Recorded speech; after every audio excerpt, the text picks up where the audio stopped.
pessoal, bem-vindos a mais uma vinheta hermenêutica da Rafus Press. Eu sou a Júlia Lobão e sou a tradutora responsável pela obra Crônicas Jornalísticas, uma seleção de contos pré-decadentistas escritas por Gabriele D'Annunzio. Hoje a gente vai falar um pouquinho sobre o D'Annunzianesimo. Depois dessa fase de escritos jornalísticos, Gabriele D'Annunzio ficou conhecido pela sua adesão ao movimento decadentista e, paralelamente a essa produção de romances, o autor experimentou muitos gêneros textuais, dentre os quais se destacam o conto, a novela, a poesia, o texto teatral, o discurso político e até mesmo alguns argumentos cinematográficos. Nessa obsessão por jamais ser preterido em relação a novas produções, D'Annunzio escreveu de forma exigente e acurada, transformando seu estilo em um estilo único e pessoal, que é chamado de D'Annunzianesimo. Esse termo se baseia em dois sentidos diversos. O primeiro deles define um conjunto de características estilísticas e semânticas comuns à maioria dos textos de D'Annunzio, incluindo as crônicas jornalísticas.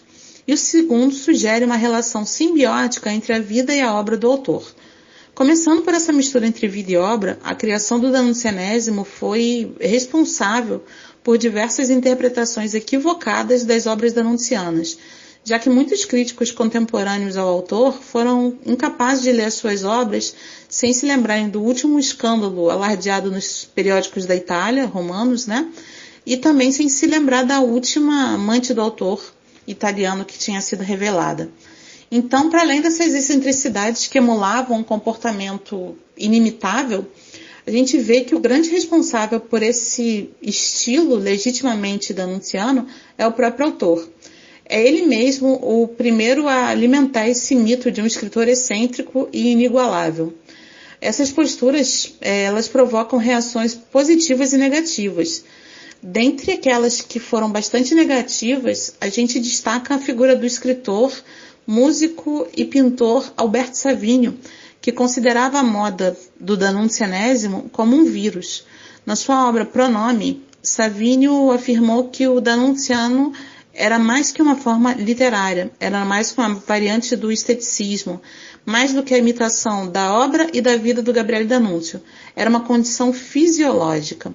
E ele ainda acrescenta que D'Annunziano se não se torna, Então, continuando, no que diz respeito ao conjunto de características estilísticas e semânticas do texto d'annunziano, que é esse segundo lado, do D'Annunzianesimo, a gente tem três fatores muito importantes para a construção desse estilo: o esteticismo, o amor sensual pela palavra e as experimentações linguísticas. O esteticismo, na Itália, tem o D'Annunzio como representante máximo e encarna os valores da arte pela arte, ou seja, da arte enquanto entidade autônoma, independente de preceitos e valores morais, sociais, políticos e religiosos. Dentro desse esteticismo d'annunziano, nós também encontramos o ideal pelo culto da beleza, que evoca a perfeição e a simetria, e o bom gosto através das paisagens, das construções e dos jardins dos seus textos, e também nos objetos de arte, até mesmo nas suas personagens femininas. Como segundo ponto dessas características do D'Annunzianesimo, a gente tem a questão do amor sensual pela palavra, que faz referência a uma expressão adotada pelo Mário Praz na Carne, a Morte e o Diabo na literatura romântica, que afirma que o D'Annunzio tem o hábito de enobrecer as coisas e as histórias através do texto. No campo de experimentações linguísticas, D'Annunzio faz seu texto um palimpsesto de referências, sobrepondo termos gregos, latinos, vocábulos que caíram em desuso na língua italiana e alguns neologismos também. Nos seus textos destacam-se frequentemente o uso de perífrases, de alotropia e também de tricólons, que são estruturas de tripla adjetivação criadas pelo Petrarca para o Canzoniere, que é a obra-prima do Petrarca, E dos maiores exemplos de uso de tricólons é aquele do soneto conhecido como Claras, Frescas e Doces Águas, E além disso, é também em Petrarca que D'Annunzio retira a técnica de simetria binária, que são duplas de substantivos e adjetivos, visando uma harmonia métrica. Assim, o D'Annunzianesimo torna-se um termo multifacetado e indecifrável, tal como o próprio Gabriele D'Annunzio.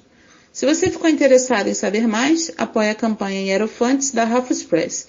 Então, eu fico por aqui e nos vemos nas próximas vinhetas hermenêuticas.